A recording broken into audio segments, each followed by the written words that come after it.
name is Briahna Joy Gray, the National Press Secretary for the Bernie Sanders campaign, and welcome to the 99. Today, I'm really excited to be joined by Yong Jung Cho, who is our constituency organizing director, who's here today to talk to us about organizing more specifically. Now, I don't know about you, but a lot of us, I think, hear the word organizing and don't really know what to do with it. I mean, we all heard that Obama was an organizer, and that was a point of a lot of kind of critique and consternation from the right back in 2008. But help us understand and ground us in what it is that you do here for the campaign. And then we'll move on to talking specifically about what listeners can do if they want to get more involved. Cool. Well, hi everyone. It's really awesome to be here. Just to get your first question around what organizing is simply just talking to people about the thing that you care about and then asking them to get involved. So it's really that simple. So as the constituency organizing director, I help our campaign's plans on IDing, persuading, and mobilizing voters of key constituencies to make sure that we are really reaching our multiracial working class coalition.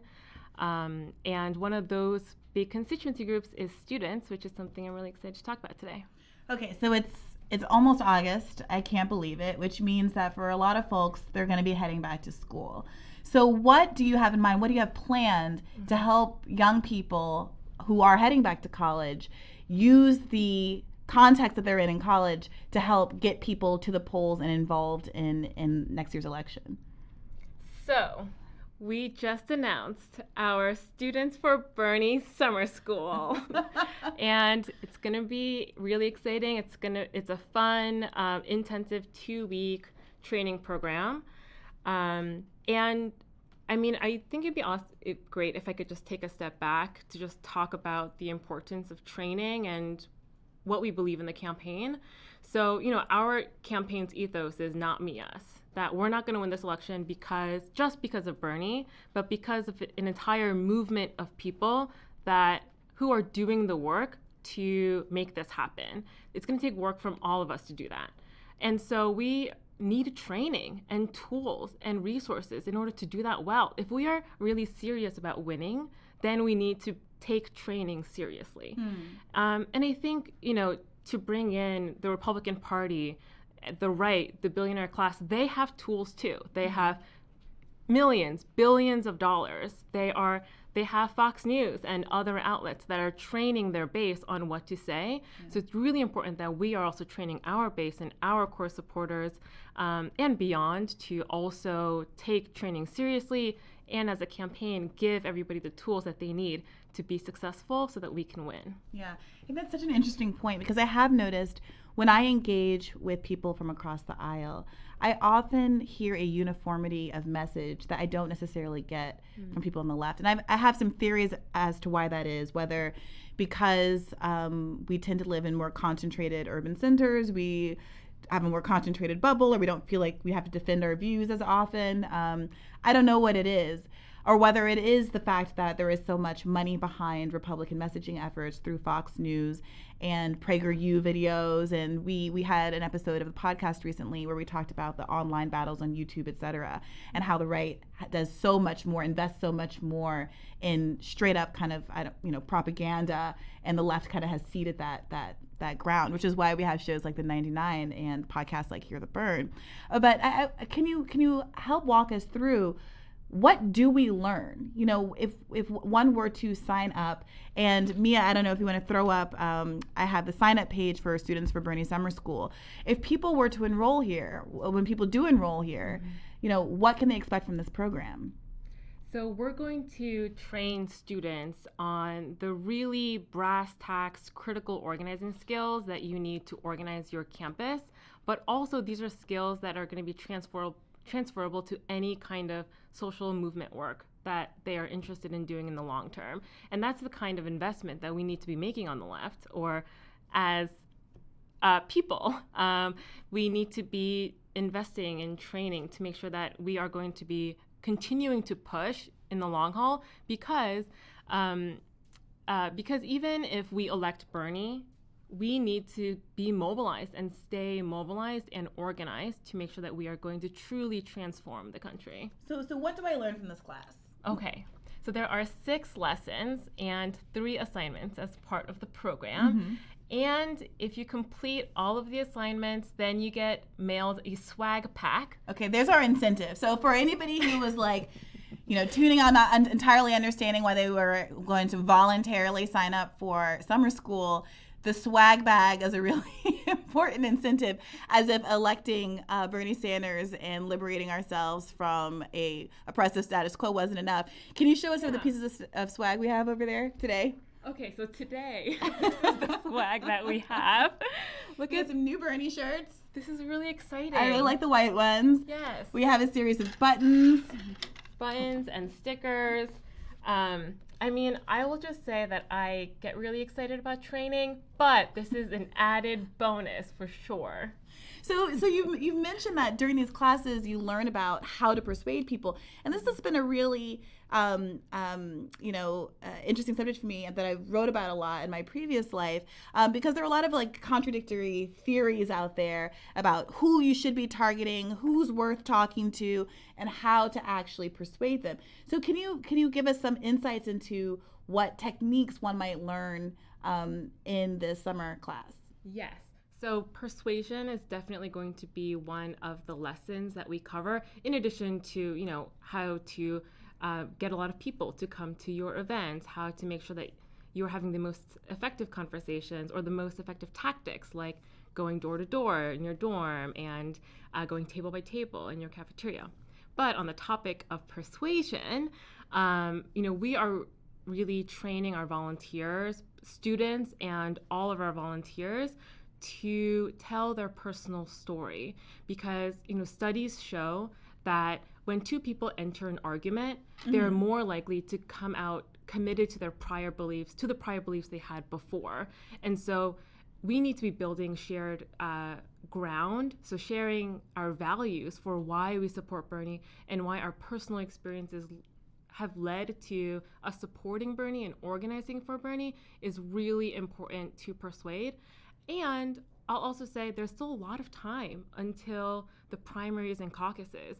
So one story at a time, one conversation at a time is how we're going to win and do effective persuasion. So don't feel like, oh man, I couldn't persuade my friend after one conversation, I'm not going to try again. We all have to go into this with this is a marathon until election night. So let's get to work now. So what can you give us an example of a personal story, perhaps your own personal story, that you think would be able to bridge kind of the gap when you're meeting somebody new who might not share your ideology or might not see themselves as ideologically or with respect to partisanship aligned with you? Can you share what your story is when you talk to people? Yeah, and there isn't a silver bullet. There isn't like one perfect story, and I think sharing your story isn't about sharing like a heartbreaking story or like telling the most devastating story. It's just about you being honest and authentic about your own life. So that other people can feel that. So I don't want people to feel pressured that like you have to tell something really sad. It's not a therapy session. Yeah, exactly. Necessarily. Yes, it's not necessary. But one of the reasons why I support Bernie is because my parents are immigrants and they didn't have health care for most of their life. They couldn't afford it. And so I always thought I'd become a doctor, because I was like, I'm going to take care of my parents and the people that I love by becoming a doctor. And then, I went to college during the ACA fight, and I was really excited about Medicare, Medicare for all, basically. And then I saw what happened during that whole process with the insurance companies and the pharmaceutical companies. And I was like, hold up, there's a lot more here. There are billionaires and these special interests who have control of our government and our politicians. So what we need to do is organize. And I think Bernie is a candidate who's been fighting for Medicare for all since the very beginning. And so I trust him, and I also trust him to fight, and that there's a whole movement behind him to do that. So if we want Medicare for all and healthcare for everybody, Bernie's our person. Yeah. So you flagged for me a really good example of one of these stories from 2016 that was put out as an ad. So I want to pull that up real quick and play that as an example for our watchers.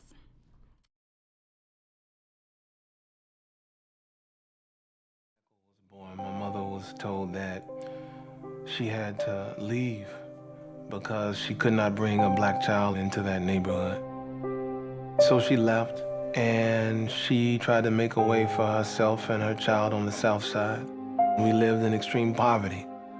I remember being sent downstairs to put snow in the bucket and then taking that water and pouring it into the back of a toilet so that we could flush it because we didn't have running water that month. I remember that existence. I didn't go to college straight from high school because I didn't think I would succeed. After my first semester, I had straight A's. Second semester, straight A's. But I looked at this report card and I thought, what gave me such a low assessment of myself that I thought I wouldn't succeed here?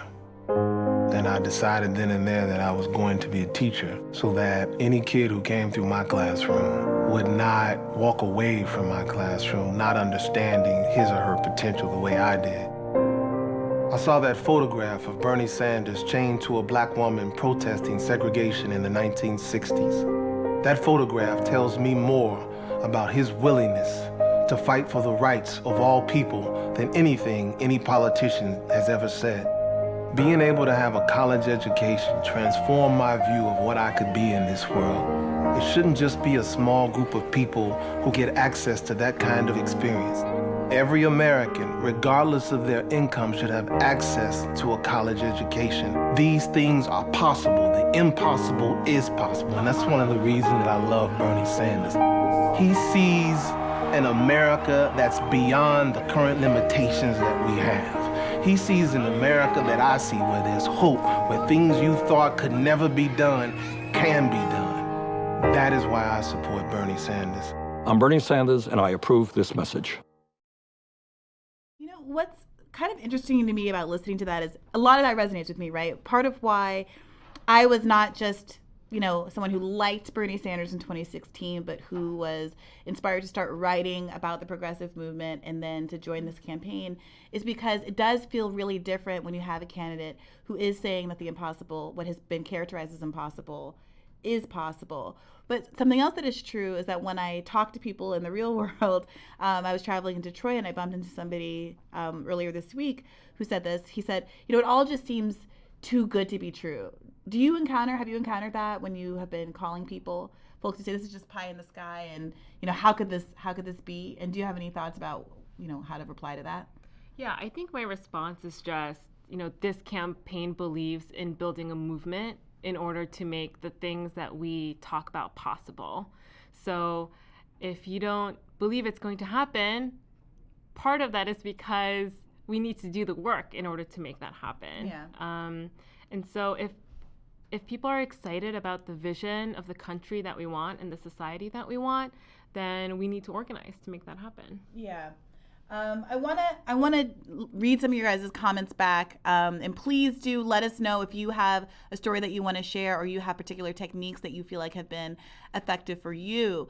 With this particular point, something that's always kind of bothered me is that what we've seen is that sometimes our own worst enemy is people who agree with us substantively and ideologically, but who have been convinced that incrementalism is a means to an end, is a good in and of itself, and that they just fundamentally don't trust people who are more politically ambitious, because what does that suggest? It suggests that their entire lives leading up to this point to have been so committed to a slower pace, a more incremental pace of progress and change, that they were somehow in the wrong. And I think that sometimes there's this cognitive dissonance with people who realize well, if we could have had so much more this whole time and I haven't been fighting for it, what does that say about me? So there's this way that you have to kind of justify our choices not to have been demanding more in the past. Mm-hmm. And to that end, I find that sometimes it requires a bit of a gentle touch, to really to be sensitive with people's egos who are caught up in a political approach that we all thought was the best we could do, or many of us thought was the best we could do, at least up until 2016, when we saw how much progress Bernie Sanders actually made. Mm-hmm. I don't know. Yeah, and like we can always say that we are in a special moment where the stakes are so high. Trump is president. I think that changed everything. 2016, the primaries changed everything, and then Trump's election changed everything. So I totally hear that, and we can also talk about the current political moment that we're living in and how it is possible. Yeah. So as part of the training, you teach people how to literally make the phone calls, right? Like to do the dialers. Can you talk to us? Can you just say why those kinds of phone calls are important? Yes. Well, so the summer school is specifically for students, high school students, college students, community college students. If you are a student, you should apply to the summer school. The deadline's coming up July 31st. So get your application in there. We'll put up the link later. So apply. For these conversations that we are having over the phone that thousands of people are already making, we are calling into 2 early states right now, or we're directing our national volunteer energy into 2 states, California and South Carolina. Mm-hmm. We are just having conversations asking them if they support Bernie or not. Okay.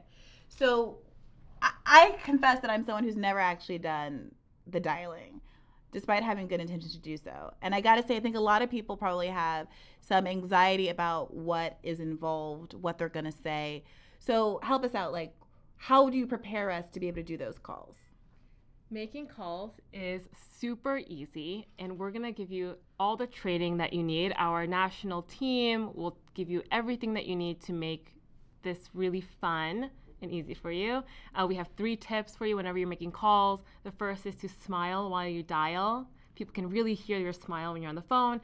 2 is to follow the script, which you will have. And then 3 is to record your responses as you go using the Bernie dialer. Okay. Could we do like a mock? Yeah. Okay. Just to see it. how it goes. Yeah. So I can be the caller. Okay. And you will be the voter. Okay. While you're pulling that up, I want to address a couple of these questions. Yeah. Norn Titan asks, has Bernie ever been on the stream? The answer to that is yes. He was just on last week, and we hope to have him on a lot more going forward, so keep tuning in. Kelly Rose says, Bernie's will free gamers from their oppression. Totes my goats, and free all of us from all kinds of oppression. I'm glad you're on board. And please keep writing in and let us know if you have any specific questions about this organizing effort in particular. I saw that someone a little bit above had asked a question about funding for free college. I'm happy to answer those questions. It's going to be paid for by a transaction tax, a financial transaction tax on Wall Street trading. That's pretty small. It ends up being about $5 for every $100 worth of trading. So it's not big enough to actually curb any, trading activity, but it is enough to fully fund this effort. And it's also really important to point out that the cost of canceling college is about commensurate with the cost of Trump's tax cuts. But unfortunately in this country, the mainstream media of either political stripe tends not to ask the questions about how things should be paid for when it comes to kind of regressive right-wing policies or endless wars, but often ask the questions when we're talking about how to pay for things to benefit everyday working Americans. Mm-hmm. So it's a good question. It's a question worth asking, and it's a question that we can very easily answer. Go ahead and go to the website if you want more detail. But if you are ready, yeah, I'm ready to be the recipient of a call from the Bernie team. Let's do this. So ring, ring, or actually you would just pick up. Hello. Hi, this is Yong Jung. I'm a volunteer with the Bernie Sanders campaign. Is this Briahna? This is she. Hi. Well, I'm calling today because we have you down as a supporter of Senator Sanders. Are you planning on supporting Bernie for president in 2020? I thought I might be a supporter, but I've been kind of on the fence. There are a lot of candidates in this race, and I just don't know how I feel anymore. Okay. Is there another candidate or candidates that you are feeling drawn to right now? I am really thinking maybe like a Marianne Williamson. Okay, and if you had to rank a second choice candidate, who might that be? Bernie or someone else? It would probably go Marianne Williamson, who was a Bernie supporter in 2016, same ideologically. And then maybe like an Elizabeth Warren because, I'm generally leaning toward progressives. Okay. So, one of the reasons why I'm supporting Bernie is because, my dad is actually coming towards retirement age, and he's worked hard his entire life, and I want to make sure that he has time and can spend time with my mom and with my new puppy. And with Bernie's new plan to protect seniors, I know that Bernie's going to be the best candidate for people like my dad with expanding Social Security and providing more protections. What is something that you'd like to see in a presidential candidate right now? I have a lot of student debt, and I'm really drawn to candidates who have a plan to cancel all of it. I'm also concerned about the fact that I have a lot of trouble buying a home and thinking about long-term future plans because of that student debt. And also, haven't really had a lot of job stability. And as a result, insurance, including dental insurance, has been a concern for me. Yeah, those are all really huge issues right now. On student debt, because they that kind of intersects with some of the other issues that you talked about. Well, Bernie's the only candidate in the race that supports canceling all student debt. Oh, is that right? Yeah.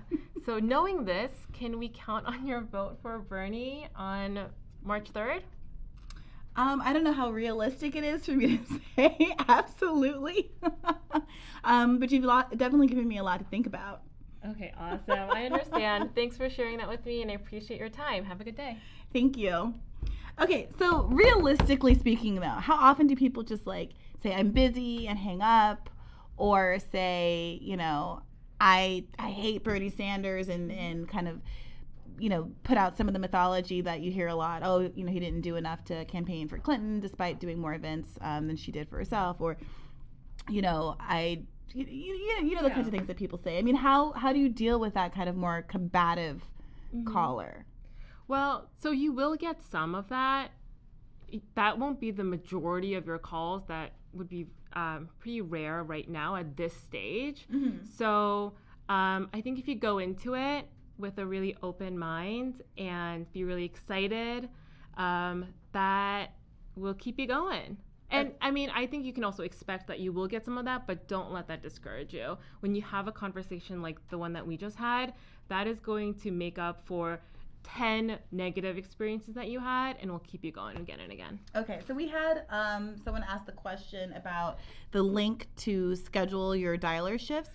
So I'm throwing that up on the screen. It's bernie/dialer.youcanbook.me. And this is what the page looks like. Again, that's Bernie, whatever that's, bernie-dialer.youcanbook.me.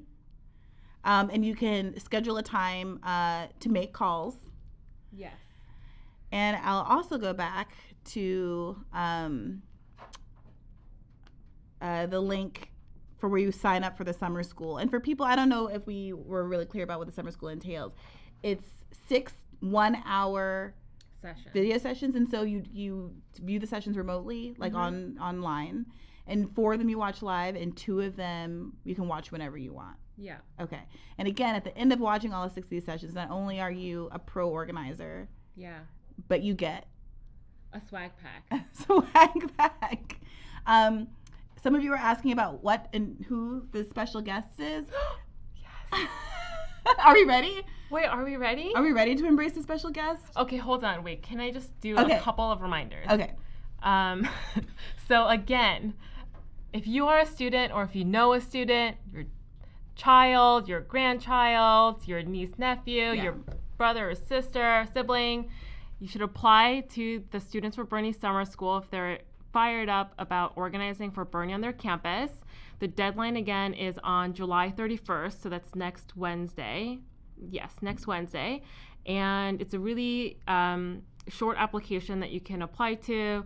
It is bsanders.us/summer school. So bsanders.us/summer school.